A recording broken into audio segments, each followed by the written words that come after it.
আজকে বানালাম টক ঝাল মিষ্টি টমেটোর চাটনি। টমেটোর চাটনি বানানোর জন্য এখানে নিয়েছি 3টে টমেটো। টমেটোটাকে কেটে নিলাম ছোট ছোট করে। এখানে প্যান বসিয়ে দিয়েছি, দিয়ে দিলাম প্যানের মধ্যে 3 চামচ সর্ষের তেল, হাফ চামচ পাঁচফোড়ন, একটা শুকনো লঙ্কা দুভাগ করে ভালো করে পাঁচফোড়নটাকে ভেজে নিয়েছি। দিয়ে দিলাম টমেটোগুলো, দিয়ে দিলাম সামান্য নুন, দিয়ে ভালো করে টমেটোগুলো সেদ্ধ করে নিতে হবে, মানে গলিয়ে নিতে হবে। আমি দিয়ে দিলাম একটুখানি হলুদ গুঁড়ো, দিয়ে ভালো করে আমি টমেটোগুলো সেদ্ধ করে নিলাম। এই সময় আমি দিয়ে দেবো 5টা মতন তেঁতুলের টুকরো, খেজুর লম্বা লম্বা করে কেটে, আর 5টা মতন কিশমিশ দিয়ে ভালো করে এটাকে নাড়িয়ে চাড়িয়ে নিতে হবে। তারপরে আমি কিছুক্ষণ পরে দিয়ে দিলাম চিনি। এখানে আমি 3 চামচ ভর্তি করে চিনি দিয়েছি। এই চিনি দিয়ে আমার হয়ে যাবে মিষ্টি, আমি আর চিনি দেবো না।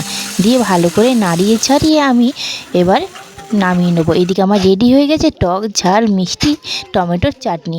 দারুণ হয়েছিল খেতে, তোমরাও বানিয়ে দেখো।